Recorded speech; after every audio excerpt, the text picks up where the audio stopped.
गीता अध्याय 13 श्लोक 31.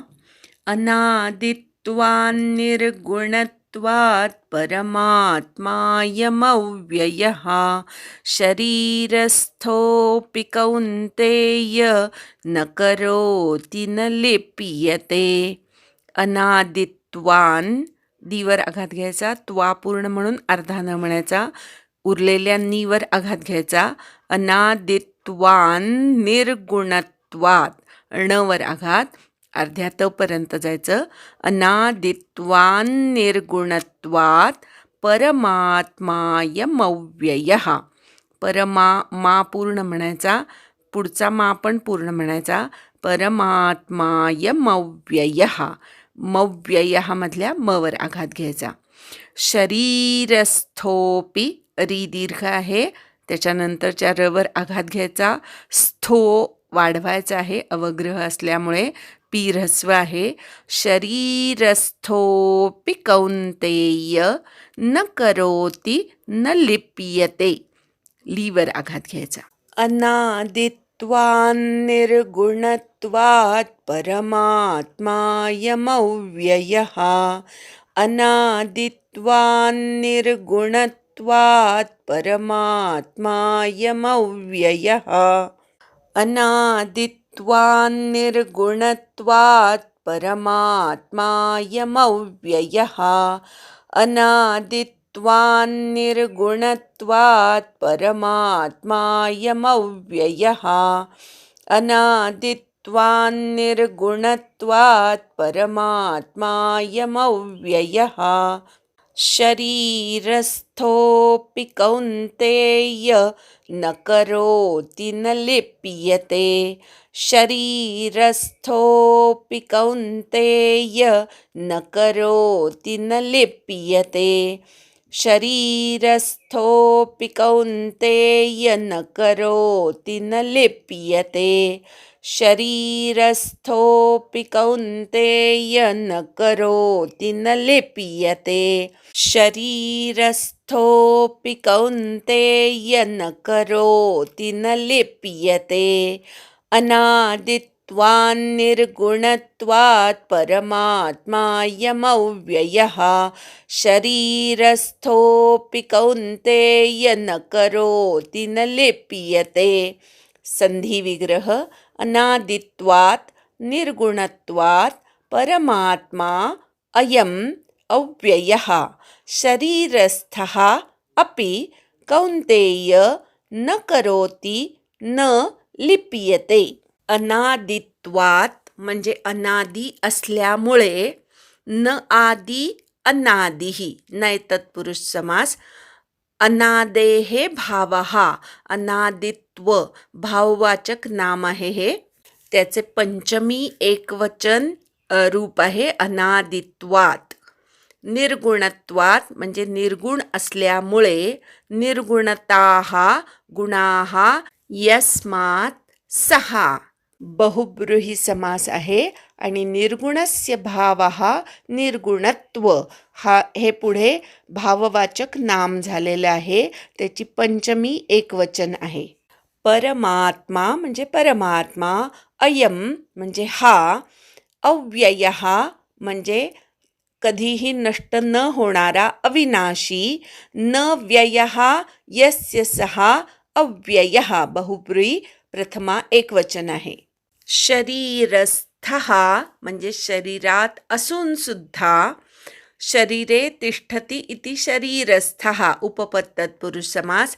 अपि म्हणजे सुद्धा. कौन्तेय हे कौन्तेया संबोधन आहे अर्जुनासाठी. न म्हणजे नाही. करोति म्हणजे करत. न म्हणजे नाही. लिप्यते म्हणजे लिप्त होत. अन्वय. हे कौन्तेय, अनादित्वात् निर्गुणत्वात् अयम् अव्ययः परमात्मा शरीरस्थः अपि न करोति न लिप्यते. हे अर्जुना, अनादी असल्यामुळे, निर्गुण असल्यामुळे हा अविनाशी परमात्मा शरीरात स्थित असून सुद्धा वास्तविक पाहता काही करतही नाही आणि लिप्तही होत नाही. या श्लोकामध्ये भगवंतांनी आत्म्याचं अकर्तेपण आणि अलिप्तपण सांगितलेलं आहे. आत्मा ही शक्ती आहे आणि ती शक्ती जेव्हा देहामध्ये अवतरते तेव्हा देहाच्या इंद्रियांकडून सर्व कर्म होत असतात. इंद्रियांकडून जी कर्म होतात ती प्रत्यक्षपणे आत्मा करत नसतो, तर तो फक्त शक्ती पुरवण्याचं कार्य करत असतो. एखादी ट्यूबलाईट असते, ती प्रकाश केव्हा देते? जेव्हा त्या ट्यूबलाईटला विजे पुरवठा होत असतो तेव्हाच. जर वीज गेलेली असेल, वीज नसेल, तर ट्यूबलाईट चांगली असून सुद्धा प्रकाश देण्याचं कार्य करू शकत नाही. त्याप्रमाणे शरीरात जेव्हा आत्मा असतो तेव्हाच फक्त इंद्रियांकडनं विषय ग्रहण करण्याचं कार्य होऊ शकतं.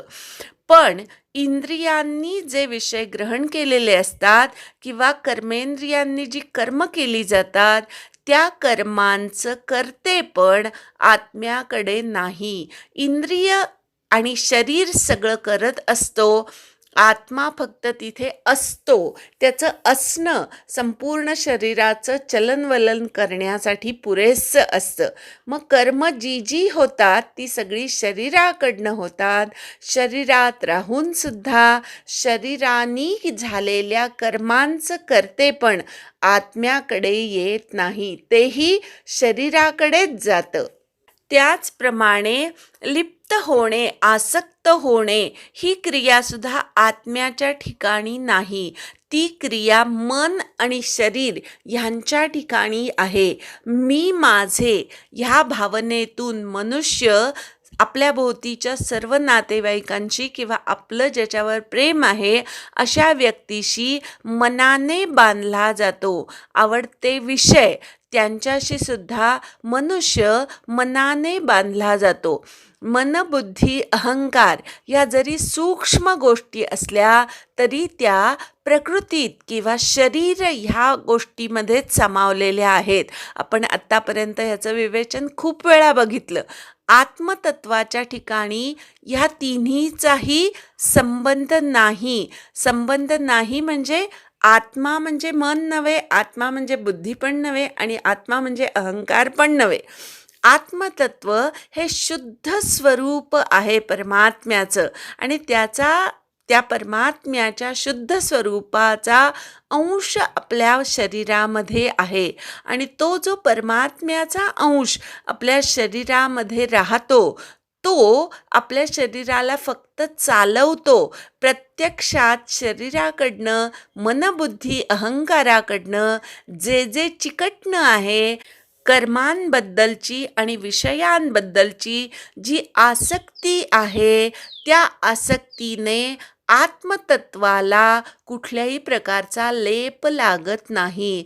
आत्मतत्व शरीराकडनं सगळं करवून घेतं हा सुद्धा आपण लावलेला शब्द आहे.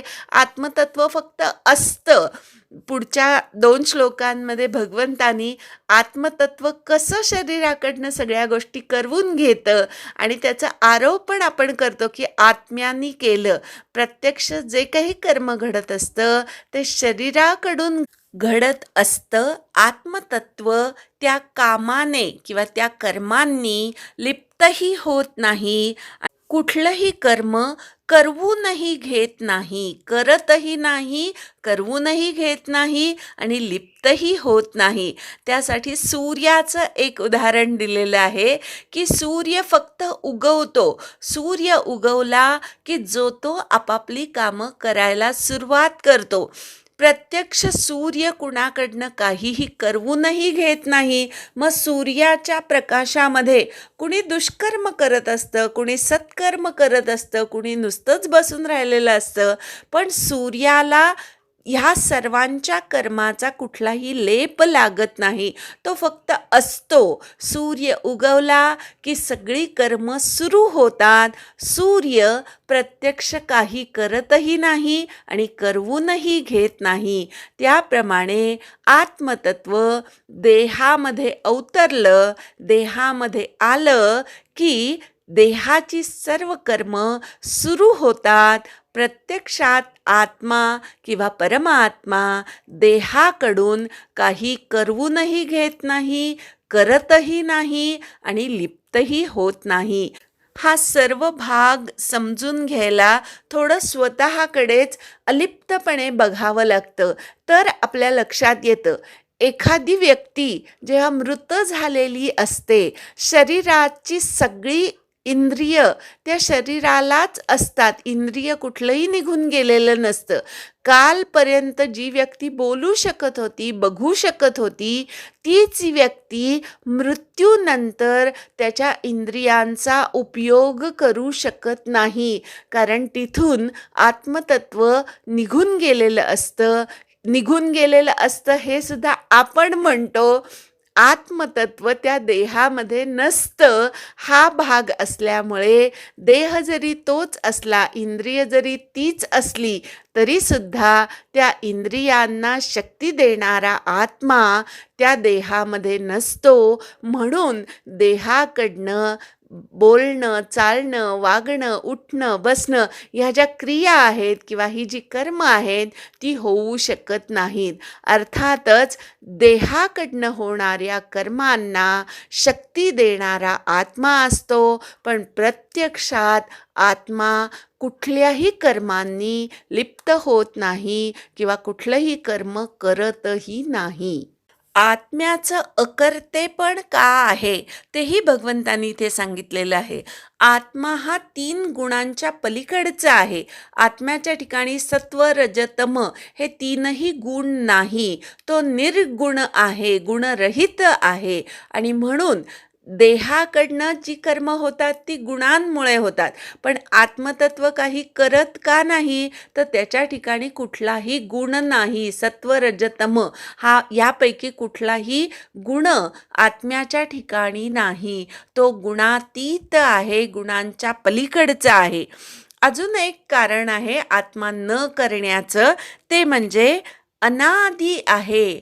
तो सुरुवात, मध्य, अंत असा नसणारा आहे. तो होताच, कालही होता, आजही आहे आणि उद्याही असणार आहे.